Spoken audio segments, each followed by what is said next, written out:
V S ಕಿಚನ್ಗೆ ಸ್ವಾಗತ. ಇವತ್ತಿನ ನಮ್ಮ ಅಡುಗೆ ಅವರೆಕಾಳಿನ ಉಪ್ಸಾರು, ಅದರದ್ದೇ ಬಸ್ತಿರೋ ಕಾಳಿಂದು ಪಲ್ಯ.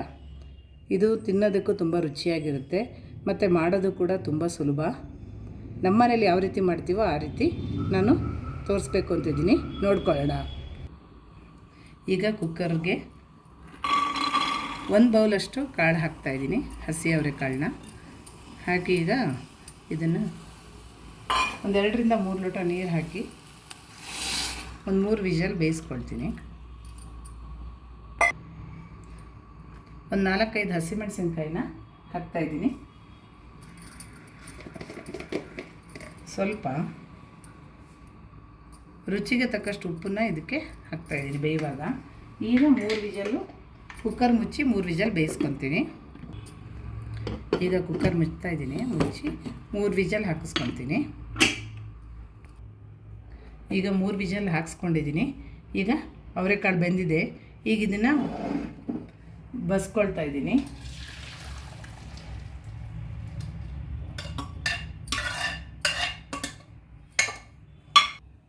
ಈಗ ಸಾರಿಗೆ ಮಸಾಲೆ ಹಾಕ್ತಾಯಿದ್ದೀನಿ. ಆ ಬೇಯಿಸಿರೋ ಹಸಿಮೆಣಸಿನಕಾಯಿ 4 ಹಾಕ್ತಾಯಿದ್ದೀನಿ, ಮತ್ತು ಸ್ವಲ್ಪ ಬೆಳ್ಳುಳ್ಳಿ, ಒಂದು 7-8 ಎಸ್ಲಾದರೆ ಸಾಕು, ಜಾಸ್ತಿ ಬೇಡ. ಮತ್ತು 1 ಚಮಚ ಕಾಳುಮೆಣಸು, ಮತ್ತು ಸ್ವಲ್ಪ 1 ಚಮಚದಷ್ಟು ಜೀರಿಗೆ,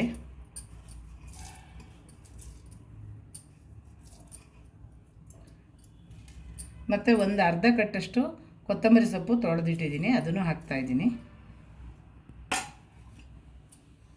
ಮತ್ತು ಬೇಯಿಸಿರೋ ಅವರೆಕಾಳು ಇದೆಯಲ್ಲ, ಅದನ್ನು ಒಂದು 10 ಕಾಳು ಹಾಕ್ಕೋಬೇಕು ರುಬ್ಬಕ್ಕೆ.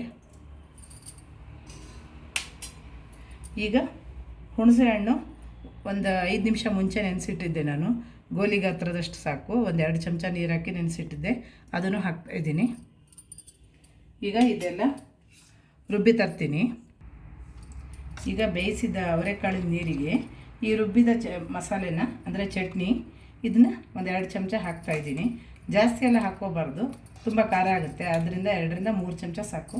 ಹಾಕಿ ಮಿಕ್ಸ್ ಮಾಡಿದ್ರೆ ಸಾರು ರೆಡಿ ಆಗುತ್ತೆ.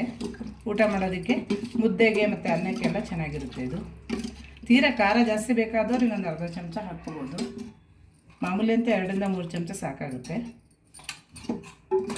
ಇದೀಗ ಸಾರು ರೆಡಿಯಾಗಿದೆ. ಈಗ ಬಸ್ತಿಟ್ಟಿರೋ ಕಾಳಿಗೆ ಒಗ್ಗರಣೆ ಮಾಡ್ಕೊತೀನಿ. ಒಗ್ಗರಣೆಗೆ ಒಂದು 3 ರಿಂದ 4 ಸ್ಪೂನ್ ಎಣ್ಣೆ ಸಾಕು, ತುಂಬ ಜಾಸ್ತಿ ಬೇಡ.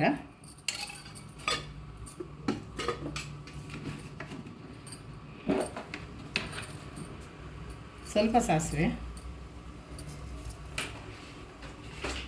ಸ್ವಲ್ಪ ಕರಿಬೇವಿನ ಸೊಪ್ಪು,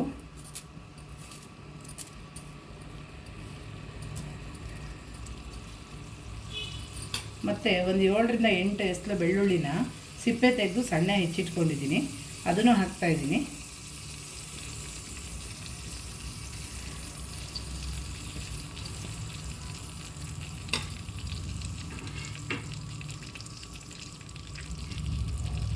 ಮತ್ತು ಹಸಿಮೆಣಸಿನ್ಕಾಯಿ ಒಂದು 2 ರಿಂದ 3 ಸಣ್ಣ ಹೆಚ್ಚಿಟ್ಕೊಂಡಿದ್ದೀನಿ, ಅದನ್ನು ಹಾಕ್ತಾಯಿದ್ದೀನಿ.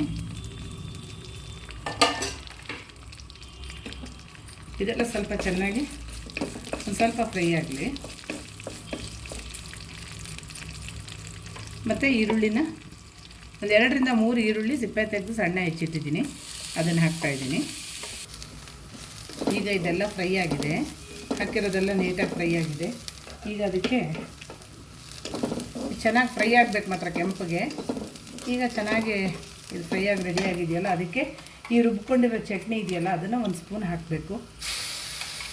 ಇದು ಹಾಕೋದ್ರಿಂದ ಒಂದು ಹೊಸ ಥರ ಚೆನ್ನಾಗಿ ಟೇಸ್ಟ್ ಬರುತ್ತೆ ಪಲ್ಯ, ಅದರಿಂದ ಹಾಕ್ತಾಯಿದ್ದೀನಿ. ಮತ್ತು